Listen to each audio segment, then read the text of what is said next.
ಪ್ರಪ್ರಥಮವಾಗಿ ನಮ್ಮೆಲ್ಲರ ಪಾಲಿನ ನಡೆದಾಡುವ ದೇವರು ಜ್ಞಾನಯೋಗಿ ಪರಮ ಪೂಜ್ಯ ಸಿದ್ದೇಶ್ವರ ಮಹಾಸ್ವಾಮೀಜಿಗಳ ಪಾದ ಕಮಲಗಳಲ್ಲಿ ನನ್ನ ಭಕ್ತಿಪೂರ್ವಕವಾದಂಥ ನಮನಗಳನ್ನ ಸಲ್ಲಿಸಿ, ಪರಮ ಪೂಜ್ಯ ಶ್ರೀ ಸಿದ್ದೇಶ್ವರ ಮಹಾಸ್ವಾಮೀಜಿಯವರು ಇಂದು ನಮ್ಮನ್ನು ಭೌತಿಕವಾಗಿ ಆಗಲಿ 1 ವರ್ಷ ಇವತ್ತು ಅವರ ಪುಣ್ಯ ಸ್ಮರಣೆ ಗುರುನಮನ ಮಹೋತ್ಸವದಲ್ಲಿ ದಿವ್ಯ ಸಾನ್ನಿಧ್ಯವನ್ನು ಆಶೀರ್ವಚನವನ್ನು ನೀಡಲಿಕ್ಕೆ ಆಗಮಿಸಿದಂಥ ಪರಮ ಪೂಜ್ಯ ಸುತ್ತೂರಿನ ಜಗದ್ಗುರು ಶ್ರೀ ಶಿವರಾತ್ರಿ ದೇಶಿಕೇಂದ್ರ ಮಹಾಸ್ವಾಮಿಗಳ ಪಾದಗಳಲ್ಲಿ ನನ್ನ ಭಕ್ತಿಪೂರ್ವಕ ನಮನಗಳನ್ನು ಸಲ್ಲಿಸಿ, ಕನೇರಿಯ ಪರಮ ಪೂಜ್ಯ ಜಗದ್ಗುರು ಶ್ರೀ ಅದೃಶ್ಯ ಕಾಡಸಿದ್ದೇಶ್ವರ ಮಹಾಸ್ವಾಮಿಗಳ ಪಾದಗಳನ್ನು ಭಕ್ತಿಪೂರ್ವಕ ನಮನಗಳನ್ನು ಸಲ್ಲಿಸಿ, ಜ್ಞಾನಗೋಶ್ರಮದ ಅಧ್ಯಕ್ಷ ಗುರುಗಳಾದಂಥ ಪರಮ ಪೂಜ್ಯ ಶ್ರೀ ಬಸವಲಿಂಗ ಮಹಾಸ್ವಾಮಿಗಳ ಪಾದಗಳನ್ನು ಭಕ್ತಿಪೂರ್ವಕ ನಮನಗಳನ್ನು ಸಲ್ಲಿಸಿ, ಸಿರಿಗೆರೆಯ ತರಳಬಾಳು ಬ್ರಾಹ್ಮಣ ಮಠದ ಪರಮ ಪೂಜ್ಯ ಜಗದ್ಗುರು ಶ್ರೀ ಡಾಕ್ಟರ್ ಶಿವಮೂರ್ತಿ ಶಿವಾಚಾರ್ಯ ಮಹಾಸ್ವಾಮಿಗಳ ಪಾದಗಳನ್ನು ಭಕ್ತಿಪೂರ್ವಕ ನಮನಗಳನ್ನು ಸಲ್ಲಿಸಿ, ಬಾಲ್ಕಿ ಹಿರೇಮಠದ ಪರಮ ಪೂಜ್ಯ ಶ್ರೀ ಬಸವಲಿಂಗ ಪಟ್ಟದೇವರ ಮಹಾಸ್ವಾಮಿಗಳ ಪಾದಗಳನ್ನು ಭಕ್ತಿಪೂರ್ವಕ ನಮನಗಳನ್ನು ಸಲ್ಲಿಸಿ, ಈ ಒಂದು ಗುರುನಮನ ಕಾರ್ಯಕ್ರಮದಲ್ಲಿ ವೇದಿಕೆ ಮೇಲೆ ಇವತ್ತು ತಮ್ಮ ಸಾನ್ನಿಧ್ಯವನ್ನು ಉಪಸ್ಥಿತಿ ಹೊಂದಿದ ಎಲ್ಲ ಪರಮ ಪೂಜ್ಯರ ಪಾದಗಳನ್ನ ಭಕ್ತಿಪೂರ್ವಕ ನಮನಗಳನ್ನು ಸಲ್ಲಿಸಿ, ಈ ಕಾರ್ಯಕ್ರಮದಲ್ಲಿ ವೇದಿಕೆ ಮೇಲೆ ಆಸೀನರಾದಂಥ ಹಿರಿಯರು, ಕಾನೂನು ಮತ್ತು ಸಂಸದೀಯ ವ್ಯವಹಾರಗಳ ಸಚಿವರಾದಂಥ ಶ್ರೀ ಎಚ್.ಕೆ. ಪಾಟೀಲ್ ಸಾಹೇಬ್ರೆ, ಬಾಗಲಕೋಟೆಯ ಲೋಕಸಭಾ ಸದಸ್ಯರಾದಂಥ ಹಿರಿಯರಾದಂಥ ಶ್ರೀ P.C. ಗದ್ದಿಗೌಡರವರೇ, ಜವಳಿ ಮತ್ತು ಕಬ್ಬು ಅಭಿವೃದ್ಧಿ ಮತ್ತು ಸಕ್ಕರೆ ಸಚಿವರಾದಂಥ ಶ್ರೀ ಶಿವಾನಂದ ಪಾಟೀಲ್ರೇ, ಮಾಜಿ ಸಚಿವರು ಹಿರಿಯರಾದಂಥ ಶಾಸಕರಾದಂಥ ಶ್ರೀ C.S. ನಾಡಗೌಡ ಅವರೇ, ಹಿರಿಯ ಶಾಸಕರು ಆತ್ಮೀಯರಾದಂಥ ಶ್ರೀ ಯಶವಂತರಾವ್ ಪಾಟೀಲ್ರೇ, ಹಿರಿಯ ಶಾಸಕರು ಬೀಳಿಗೆಯ ಶಾಸಕರು ಆತ್ಮೀಯರಾದಂಥ ಶ್ರೀ J.T. ಪಾಟೀಲ್ರೇ, ಯುವ ಶಾಸಕರಾದಂಥ ಶ್ರೀ ಅಶೋಕ್ ಸಿಂದಗಿಯ ಶ್ರೀ ಅಶೋಕ್ ಮನಗೂಳಿ ಅವರೇ, ನಾಗ್ಟನ್ ಶಾಸಕರಾದ ಬಿಟ್ಟಲು ಕಡಕೊಂಡವರೇ, ನಮ್ಮ ದೇಶದ ಅತ್ಯಂತ ಪ್ರತಿಷ್ಠಿತ ಪರಿಸರ ತಜ್ಞರು, ಈ ದೇಶದ ವಾಟರ್ಮ್ಯಾನ್ ನೀರಿನ ಮನುಷ್ಯಂದೇ ಖ್ಯಾತಿಯಾಗಿದ್ದು ಮೆಗಾಸೇವ್ ಅವಾರ್ಡ್ ಪುರಸ್ಕೃತ ಆದಂಥ ಶ್ರೀ ಆತ್ಮೀಯರಾದಂಥ ರಾಜನ್ ಸಿಂಗ್ ಅವರೇ, ಇನ್ನುಳಿದ ಎಲ್ಲ ಕಾರ್ಯಕ್ರಮದ ಭಾಗವಹಿಸಿದಂಥ ತಾಯಂದಿರೇ, ಹಿರಿಯರೇ, ಸಹೋದರರು, ಯುವಕ ಮಿತ್ರ, ಮಾಧ್ಯಮದ ಸ್ನೇಹಿತರೆ, ಇವತ್ತು ಪರಮ ಪೂಜ್ಯ ಸಿದ್ದೇಶ್ವರ ಮಹಾಸ್ವಾಮೀಜಿಯವರು ನಾನು ಹೇಳಿದೆ ಭೌತಿಕವಾಗಿ ಇವತ್ತೊಂದು ದಿವಸ ನಮ್ಮನ್ನು ಅಗಲಿದ್ದಾರೆ. ಪರಮ ಪೂಜ್ಯ ಸಿದ್ದೇಶ್ವರ ಮಹಾಸ್ವಾಮೀಜಿಯವರು ತಮ್ಮ 14ನೇ ವಯಸ್ಸಿನಲ್ಲಿ ಇವತ್ತು ಬಿಜ್ಜರಿಗೆಯ ಗ್ರಾಮದಲ್ಲಿ ಅವರು ಜನಿಸಿ, ಅವರು ಬಾಲ್ಯದಲ್ಲಿ ಏನು ಆಧ್ಯಾತ್ಮಿಕ ಧಾರ್ಮಿಕ ಒಲವನ್ನು ಗ್ರಾಮಸ್ಥರು, ಅವರು ಪೂಜ್ಯ ತಾಯಿ ಮತ್ತು ತಂದೆ ಗಮನಿಸಿ ಅವ್ರನ್ನ ಬಂದು ಇವತ್ತು ಮಲ್ಲಿಕಾರ್ಜುನ ಮಹಾಸ್ವಾಮಿಗಳ ಹತ್ರ ಕರ್ಕೊಂಬಂದು ಅವ್ರನ್ನ ಶಿಷ್ಯನಾಗಿ ಸ್ವೀಕಾರ ಮಾಡಬೇಕು ಅಂದಾಗ ಅವರು ಭಾಳ ಸಂತೋಷದಿಂದ ಸ್ವೀಕಾರ ಮಾಡಿ, ಯಾಕಂದ್ರೆ ಆ ಸಮಯ 14ನೇ ವಯಸ್ಸಿನಲ್ಲಿ ಎಲ್ಲರೂ ಕೂಡ ಮಕ್ಕಳು ಇವತ್ತು ಸಹ ಆಟ ಕಲಿಕೆ ಇದರಲ್ಲೆಲ್ಲರೂ ಕೂಡ ಮಗ್ನಾಗಿದ್ದರೆ ಪರಮ ಪೂಜ್ಯ ಸಿದ್ದೇಶ್ವರ ಮಹಾಸ್ವಾಮೀಜಿಯವರು ಆವಾಗ ಅವರಲ್ಲಿ ಆಧ್ಯಾತ್ಮಿಕ ಮತ್ತು ಧಾರ್ಮಿಕ ಒಂದು ಒಲವನ್ನು ಕಂಡು ಗ್ರಾಮಸ್ಥರು ಮತ್ತು ತಾಯಿ ತಂದೆ ಎಲ್ಲರೂ ಕೂಡ ಬಂದು ಮಲ್ಲಿಕಾರ್ಜುನ ಅಪ್ಪಗಳಲ್ಲಿ ಅವ್ರನ್ನ ಸೇರಿಸಿದಾಗ ಮಲ್ಲಿಕಾರ್ಜುನ ಅಪ್ಪಗಳ ಶಿಷ್ಯರಾಗಿ ಅವರೇನು ಪ್ರವಚನಗಳನ್ನ ಮಾಡ್ತಾಯಿದ್ರು, ಆ ಪ್ರವಚನಗಳನ್ನ ಎಲ್ಲ ಕಡೆಯೂ ಅವರು ಭಾಗವಹಿಸಿ ಆ ಪ್ರವಚನಗಳನ್ನ ಬರ್ಕೊಂಡು ಮುಂದೊಂದು ದಿವಸ ಪೂಜ್ಯ ಮಲ್ಲಿಕಾರ್ಜುನ ಮಹಾಸ್ವಾಮಿಗಳು ಅವ್ರನ್ನ ನೀವೇ ಇವತ್ತು ಸಹ ಪ್ರವಚನ ಮಾಡಿ ಅಂತೇಳಿ ಅವ್ರಿಗೆ ಪ್ರವಚನ ಮಾಡಿಸಕ್ಕೆ ಹತ್ತಿ ಇವತ್ತಿನ ದಿವಸ ಪರಮ ಪೂಜ್ಯ ಸಿದ್ದೇಶ್ವರ ಮಹಾಸ್ವಾಮೀಜಿಯಲ್ಲಿ ನಾವು ಜ್ಞಾನದ ಒಂದು ದೊಡ್ಡ ಭಂಡಾರವನ್ನು ಇವತ್ತಿನ ದಿವಸ ನಾವು ಕಂಡಿದ್ದೀವಿ. ಈ ಶತಮಾನದ ಅತ್ಯಂತ ಶ್ರೇಷ್ಠ ಸಂತ, ಈ ಶತಮಾನದ ಅತ್ಯಂತ ಶ್ರೇಷ್ಠ ಸಂತರು ಅಂದರೆ ಅದು ನಮ್ಮ ಸಿದ್ದೇಶ್ವರ ಮಹಾಸ್ವಾಮೀಜಿಯವರು ಅಂತ ನಾವು ಭಾಳ ಹೆಮ್ಮೆಯಿಂದ ಇವತ್ತಿನ ದಿವಸ ಹೇಳ್ತೇವೆ. ಅವರ ಸರಳ ಸಜ್ಜನಿಕೆ ಅದು ತಮ್ಮ ಜೀವನ ಉದ್ದಕ್ಕೂ ಕೂಡ ಅವತ್ತನ್ನು ಸಹ ಪಾಲಿಸಿದಂಥವ್ರು. ನಾವು ಅನೇಕ ಸಂದರ್ಭದಲ್ಲಿ ಹೇಳ್ತಿದ್ದೆ, ಇವತ್ತು ಡಿಕ್ಷನರಿಯಲ್ಲಿ ಇವತ್ತು ಸಹ ಸಂತ ಪದದ ಒಂದು ಮೀನಿಂಗನ್ನು ನೋಡಕ್ಕೆ ನಾವು ಹೋದಾಗ, ಆ ಸಂತ ಶಬ್ದಕ್ಕೆ ನಾವು ಇದು ಹೋದಾಗ ಅದಕ್ಕೆ ತೋರಿಸಿ ಏನು ಹೇಳ್ತದೆ ಅಂದರೆ ಸಿದ್ದೇಶ್ವರ ಮಹಾಸ್ವಾಮೀಜಿಯವರು ಅಂತೇಳಿ. ಹೀಗೆ ತಮ್ಮ ಪ್ರವಚನಗಳ ಮೂಲಕ ತಮ್ಮ ಜ್ಞಾನದ ದಾಸೋಹವನ್ನು ಕರ್ನಾಟಕದಲ್ಲಿ, ಮಹಾರಾಷ್ಟ್ರದಲ್ಲಿ ಅಷ್ಟೇ ಅಲ್ಲ, ಪರಮ ಪೂಜ್ಯ ಸಿತ್ತೂರು ಸ್ವಾಮೀಜಿಯವರು ಅವ್ರನ್ನ ಕರ್ಕೊಂಡು ಸಾಗರದ ಆಚೆಗೆ ಅಮೇರಿಕಾದಲ್ಲಿ ಕೂಡ ಅವರ ಒಂದು ಪ್ರವಚನಗಳನ್ನ, ಯಾಕಂದರೆ ಅವ್ರಿಗೆ ಸುಮಾರು 5-6 ಭಾಷೆಗಳು ಇವತ್ತು ದಿವಸ ಬರ್ತಾಯಿತ್ತು. ಕನ್ನಡ ಮತ್ತು ಅವ್ರು ಕಲ್ತಿರುವಂಥದ್ದು ಕೋಲ್ಹಾಪುರ ಯೂನಿವರ್ಸಿಟಿಯಲ್ಲಿ ಮರಾಠಿ, ಹಿಂದಿ, ಇಂಗ್ಲೀಷ್ನಲ್ಲಿ ಅಂಥ ಸಂದರ್ಭದಲ್ಲಿ ನಾವು ಹೇಳ್ತಿದ್ದೀವಿ. ಅವರ ಒಂದು ಪ್ರೊನೌನ್ಸಿಯೇಷನ್ ಏನಿತ್ತು, ಆ ಶಬ್ದಗಳನ್ನ ಮಾತಾಡುವಾಗ ಬಹುಶಃ ಇವತ್ತು ಬ್ರಿಟಿಷರಾಗಲಿ ಅಮೇರಿಕರಾಗಲಿ ತಲೆಬಾಗುವಂಥ ಒಂದು ಸ್ಪಷ್ಟವಾದಂಥ ಇಂಗ್ಲೀಷ್ ಇವತ್ತಿನ ದಿವಸ ಪರಮ ಪೂಜ್ಯ ಸಿದ್ದೇಶ್ವರ ಮಹಾಸ್ವಾಮೀಜಿ ಅವ್ರದ್ದಿತ್ತು. ಇವತ್ತು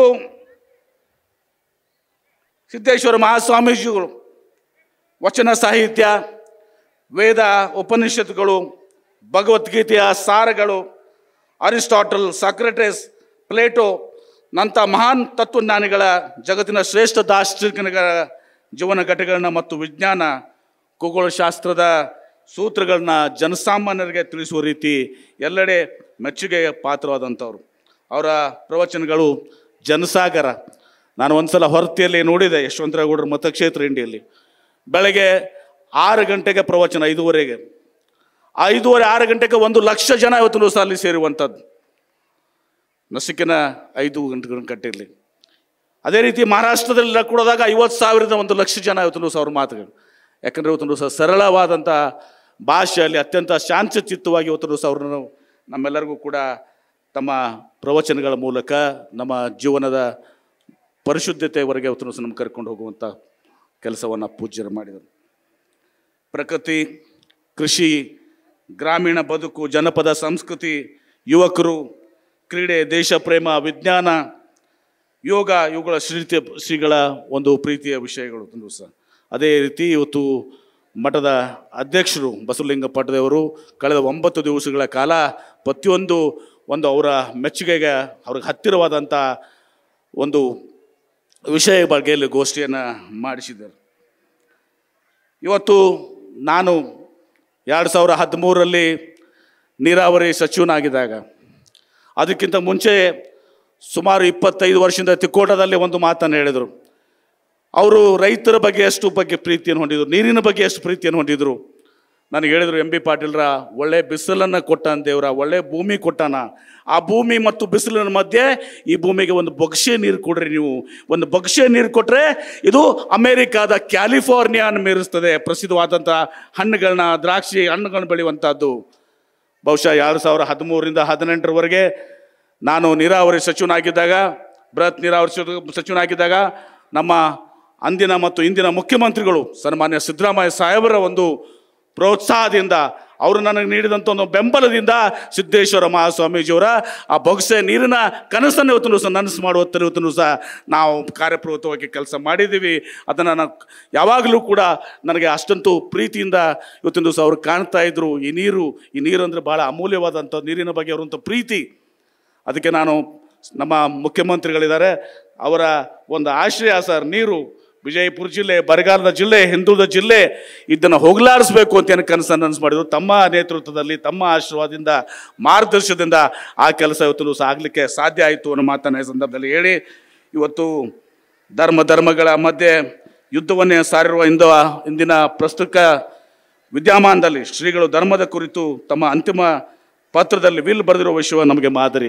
ನಾನು ಮೊನ್ನೆ ಬೆಳಗಾಮಿನ ಅಧಿವೇಶನದಲ್ಲಿ ಪೂಜ್ಯರಿಗೆ ನಮ್ಮ ಆಲಬಟ್ಟಿ ಶ್ರೀಗಳು ಇನ್ನಿತರ ಎಲ್ಲ ಬಸಲಿಂಗ ಶ್ರೀಗಳು ಬಂದಾಗ ಮುಖ್ಯಮಂತ್ರಿಗಳಿಗೆ ಅವರ ಒಂದು ಆಮಂತ್ರಣ ಪತ್ರಿಕೆ ಜೊತೆಗೆ ವಿಲ್ಲನ್ನು ಕೂಡ ಕೊಟ್ಟರು. ಮುಖ್ಯಮಂತ್ರಿಗಳದನ್ನ ಸ್ವತಃ ಜೋರಾಗಿ ಎಲ್ಲರಿಗೂ ಕೇಳೋ ಹಾಗೆ ಇವತ್ತನ್ನು ಸಹ ಓದಿ ಅದರ ಬಗ್ಗೆ ಇವತ್ತನ್ನು ಸಹ ಮೆಚ್ಚುಗೆಯನ್ನು ವ್ಯಕ್ತಪಡಿಸಿದಂಥವ್ರು. ಎಂಥ ಶ್ರೇಷ್ಠವಾದಂಥ ವಿಲ್ ಅಂತೇಳಿ. ಬದುಕು ಅನುಭವಗಳ ಪ್ರವಾಹ, ಅದರ ಶ್ರೀಮಂತಿಕೆ, ವಿಶ್ವಚಿಂತನೆ ಹಾಗೂ ಸತ್ಯ ಶೋಧನೆಗಳಿಂದ ಅದರ ಸೌಂದರ್ಯವು ರಾಗೋದೇಶ್ವರಯುತವಾದಂಥ ಹಾಗೂ ಅಸೀಮಿತವಾದಂಥ ಸದ್ಭಾವದಿಂದ ಇದನ್ನು ಸುಭಗ ಹಾಗೂ ಸುಮ್ಮದಿಗೊಳಿಸುವುದೇ ಸಾಧನೆ. ಅಂಥ ಜೀವನದ ಉಪಯುಕ್ತವಾದ ಅನುಭವಗಳನ್ನ ಆಸಕ್ತರೊಂದಿಗೆ ಹಂಚಿಕೊಳ್ಳದೆ ಧರ್ಮ, ಅದು ಸ್ವಪರ ನೆಮ್ಮದಿಗೆ ಕಾರಣ ಅಂತ ಹೇಳಿದಂಥವ್ರು. For me life is a stream of experiences. It is to be made rich by philosophical thinking and scientific knowledge. It is to be made noble and beautiful with fine feelings, free from hate and jealousy, ego and attachment. This is sadhana. This is the thing to be achieved during the time of our life. The sharing of our useful and rich experiences with others is religion. This does good to others and ourselves. ಈ ಮಾತುಗಳನ್ನ Rajendra Singh ji, this is what Swamiji said. 12ನೇ ಶತಮಾನದಲ್ಲಿ ಕಲ್ಯಾಣದ ಅನುಭವ ಮಂಟಪದ ಅಧ್ಯಕ್ಷ ಆಗಿದ್ದಂಥ ಅಲ್ಲಂ ಪ್ರಭುಗಳು ಹೇಳಿದ ವಚನಗಳು ಸಿದ್ದೇಶ್ವರ ಶ್ರೀಗಳು ತಮ್ಮ ಪತ್ರಗಳಲ್ಲಿ ಕೊನೆಯದಾಗಿ ಬರೆದಿದ್ದಾರೆ. ಆ ಸಾಲುಗಳು ಸರ್ವಕಾಲಿಕ ಸತ್ಯ. ಸತ್ಯವೂ ಇಲ್ಲ, ಅಸತ್ಯವೂ ಇಲ್ಲ, ಸಹಜವೂ ಇಲ್ಲ, ಅಸಹಜವೂ ಇಲ್ಲ, ನಾನೂ ಇಲ್ಲ, ನೀನೂ ಇಲ್ಲ, ಇಲ್ಲ ಇಲ್ಲ ಎಂಬುದು ತಾನಿಲ್ಲ, ಗುಹೇಶ್ವರನೆಂಬುದು ತಾ ಬಯಲು. ಈ ಒಂದು ತಮ್ಮ ಅಂತಿಮ ವಿಲ್ನಲ್ಲಿ ಕೂಡ, ಅಂತಿಮ ಪತ್ರ ಕೂಡ ಶ್ರೇಷ್ಠತೆಯನ್ನು ಮೆರೆದಂಥವರು. ನಮ್ಮ ಲಿಂಗಾಯತ ಸಂಪ್ರದಾಯದಲ್ಲಿ ನಾವು ಇವತ್ತು ಹೂಳ್ತೀವಿ, ಹುಗಿತೀವಿ. ಆದರೆ ಪೂಜ್ಯ ಸಿದ್ದೇಶ್ವರ ಮಹಾಸ್ವಾಮೀಜಿಯವರು ಹೇಳಿದಂಥ ಮಾತು, ನೀವು ನನಗೆ ಹೂಳ್ಬೇಡಿ, ನನಗೆ ಅಗ್ನಿಸ್ಪರ್ಶ ಮಾಡಿ. ಯಾಕಂದರೆ ಅವ್ರಿಗೆ ಸಮಾಧಿ ಬೇಕಾಗಿಲ್ಲ, ಸಮಾಧಿ ನಂತರ ಒಂದು ಸ್ಮಾರಕ ಬೇಕಾಗಿರಲಿಲ್ಲ, ದೇವಸ್ಥಾನ ನಿರ್ಮಾಣ ಆಗ್ತಿತ್ತು, ಅದು ಬೇಕಾಗಿರಲಿಲ್ಲ. ನಾನು ನಿಸರ್ಗದಿಂದ ಬಂದಿದ್ದೀನಿ, ನಿಸರ್ಗದಲ್ಲೇ ಇವತ್ತು ಸಹ ನಾನು ಬಯಲಾಗಿ ಹೋಗ್ತೀನಿ ಅಂತ ಮಾತನ್ನು ಪರಮಪೂಜ್ಯ ಸಿದ್ದೇಶ್ವರ ಮಹಾಸ್ವಾಮೀಜಿಯವರು ನನಗೆ ಹೇಳುವಂಥದ್ದು.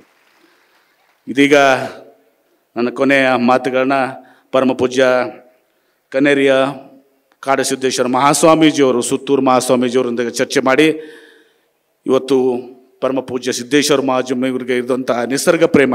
ಯಾಕಂದ್ರೆ ಸಿದ್ದೇಶ್ವರ ಸ್ವಾಮೀಜಿಯವರು ಭೌತಿಕವಾಗಿ ನಮ್ಮಲ್ಲಿಲ್ಲ, ಇಲ್ಲಿ ಏನು ಕಾಣ್ತದೆ ಆಶ್ರಮದಲ್ಲಿ ನಿಸರ್ಗ ಎಲ್ಲೆಲ್ಲಿದೆ ಅಲ್ಲೆಲ್ಲನೂ ಕಡೆ ಸಿದ್ದೇಶ್ವರ ಮಹಾಸ್ವಾಮೀಜಿಗಳಿದ್ದಾರೆ. ಈ ಗಿಡಗಳಲ್ಲಿ ಅವತ್ತು ದಿವಸ ನಾವು ಕಾಣ್ತೀವಿ, ಮಣ್ಣಲ್ಲಿ ಅವತ್ತು ದಿವಸ ಅವ್ರನ್ನ ಕಾಣ್ತೀವಿ, ಈ ಗಾಳಿಯಲ್ಲಿ ಅವತ್ತು ದಿವಸ ಅವ್ರನ್ನ ನಾವು ಕಾಣ್ತೀವಿ. ಅವರು ಅಜರಾಮವಾಗಿದ್ದಾರೆ, ಅಮರವಾಗಿದ್ದಾರೆ. ಅದಕ್ಕೆ ನಮ್ಮ ಪೂಜ್ಯ ನಮ್ಮ ಕಾಡಸಿದ್ದೇಶ್ವರ ಮಹಾಸ್ವಾಮೀಜಿಯವರು, ಸುತ್ತೂರು ಸ್ವಾಮೀಜಿಯವರು ಒಂದು ಆಶಯವನ್ನು ಇವತ್ತೊಂದು ಸಹ ವ್ಯಕ್ತಪಡಿಸಿದ್ದಾರೆ. ಅದರ ಜವಾಬ್ದಾರಿಯನ್ನು ನಾನು ಕೊಟ್ಟಿದ್ದಾರೆ. ಆ ಜವಾಬ್ದಾರಿ ನಾನು ನನ್ನ ಶಾಸಕ ಮಿತ್ರರು, ಸಚಿವ ಶಿವಾನಂದ ಪಾಟೀಲರು ಮತ್ತು ಇದೆಲ್ಲರಿಗೂ ಮಿಗಿದಾಗಿ ನಾನು ನಮ್ಮ ಮುಖ್ಯಮಂತ್ರಿಗಳ ಒಂದು ನೆರವನ್ನು ಅವತ್ತೊಂದು ಸಹ ಕೊಡ್ತೀನಿ, ಅವರ ಮಾರ್ಗದರ್ಶನವನ್ನು ಕೊಡ್ತೀನಿ, ಅವರ ನೇತೃತ್ವವನ್ನು ಬಯಸ್ತೀನಿ. 1,000 ಎಕರೆಯಲ್ಲಿ ಇವತ್ತು ಪರಮಪೂಜ್ಯ ಸಿದ್ದೇಶ್ವರ ಮಹಾಸ್ವಾಮೀಜಿಯವರ ಒಂದು ಅರಣ್ಯ ಇವತ್ತೊಂದು ಸಹ ನಿರ್ಮಾಣ ಆಗಬೇಕು. ಅರಣ್ಯದಲ್ಲಿ ಎಲ್ಲ ರೀತಿಯ ಗಿಡಗಳ ಅವತ್ತೊಂದು ಇರಬೇಕು. ಅದನ್ನು ಮಾಡೋ ಜೊತೆಗೆ ಅಲ್ಲಿ ಒಂದು ಸೈನ್ಸ್ ಮ್ಯೂಸಿಯಂ ಮಾಡಿ ಮಕ್ಕಳು ಇವತ್ತು ಸಹ ಶಾಲಾ ಮಕ್ಕಳು ಅಲ್ಲಿ ಬಂದು ಪ್ರತಿ ದಿವಸ ಬಂದು ಅಲ್ಲಿ ಶಾಲಾ ಮಕ್ಕಳಲ್ಲಿ, ಯಾಕಂದರೆ ವಿಜ್ಞಾನ ಬಗ್ಗೆ ಭಾಳ ಪ್ರೀತಿ ಹೊಂದಿದಂಥವ್ರು, ಪರಿಸರ ಬಗ್ಗೆ ಭಾಳ ಪ್ರೀತಿದವರು, ಆ ಒಂದು ಕೆಲಸ ಆಗಬೇಕು ಅಂಥೇಳಿ ಕಾಡಸಿದ್ದೇಶ್ವರಪ್ಪಗಳು ಸುತ್ತೂರು ಶ್ರೀಗಳು ಹೇಳಿದ್ದಾರೆ. ನಾನು ಮುಖ್ಯಮಂತ್ರಿಗಳ ಒಂದು ನೆರವಿನಿಂದ, ಅವರ ಮಾರ್ಗದರ್ಶನದಲ್ಲಿ, ಅವ್ರ ನೇತೃತ್ವದಲ್ಲಿ ತಮ್ಮೆಲ್ಲರ ಜೊತೆಗೆ ಕೂಡಿ, ನಾವು ಅಷ್ಟೇ ಅಲ್ಲ ಎಲ್ಲ ಸಂಘ ಸಂಸ್ಥೆಗಳು ಎಲ್ಲರೂ ಕೂಡಿ ಇವತ್ತು ಸಹ ಕಾಡಸಿದ್ದೇಶ್ವರಪ್ಪ ಕನೇರಿಯಪ್ಪಗಳು ಮತ್ತು ಸುತ್ತೂರು ಶ್ರೀಗಳು ಹೇಳಿದ್ದಾರೆ ನಾವು ಮಾಡಿ ತೋರಿಸ್ತೀವಿ. ಅವ್ರಿಗೆ ನಿಜವಾದಂಥ ಗುರುಮನ್ನವನ್ನು ನಾವು ಸಿದ್ಧಾಂಚಲ ಅರ್ಪಣೆ ಮಾಡ್ತೀವಿ ಅನ್ನೋ ಮಾತನ್ನು ಸಂದರ್ಭ ಹೇಳಿ, ಮತ್ತೊಮ್ಮೆ ಪರಮಪೂಜ್ಯ ಸಿದ್ದೇಶ್ವರ ಮಹಾಸ್ವಾಮೀಜಿಯವರು ಶತಮಾನ ಕಂಡ ಸಂತ, ಏಕೈಕ ಸಂತ. ಅವರ ನನ್ನ ಮೇಲೆ ಭಾಳಷ್ಟು ಪ್ರೀತಿ ವಿಶ್ವಾಸವನ್ನು ಹೊಂದಿದಂಥವ್ರು. ಅವ್ರ ಮಾರ್ಗದರ್ಶನದಲ್ಲಿ ಸ್ವಲ್ಪ ಆದರೂ ಇವತ್ತು ಸಹ ಈ ಜಿಲ್ಲೆಗೆ ಕೊಡುಗೆ ನೀಡಲಿಕ್ಕೆ ನಾನು ಪ್ರಯತ್ನವನ್ನು ಮಾಡಿದ್ದೀನಿ. ಆ ಮಾತಿಗೆ ಅವರು ಯಾವಾಗಲೂ ಕೂಡ ನನಗೆ ಪ್ರೋತ್ಸಾಹವನ್ನು ಕೊಟ್ಟಂಥವ್ರು, ನನಗೆ ಬೆನ್ನು ತಪ್ಪಿಸಿ ಇವತ್ತು ಮುನ್ನಡೆಯಲಿಕ್ಕೆ ಹಾದಿಯನ್ನು ಮಾಡಿಕೊಂಡಂಥವ್ರು. ಅವತ್ತು ಅವರಲ್ಲಿ ನನ್ನ ನಮನಗಳನ್ನ ಮತ್ತೊಮ್ಮೆ ಸಲ್ಲಿಸಿ ನನ್ನ ಮಾತಿಗೆ ವಿರಾಮ ಹೇಳ್ತೀನಿ. ಎಲ್ಲರಿಗೂ ಶರಣಾರ್ಥಿಗಳು. ನ್ಯೂಸ್ ಫಸ್ಟ್, ನಿರ್ಭೀತಿಯಿಂದ ನಿಮ್ಮ ಪರವಾಗಿ.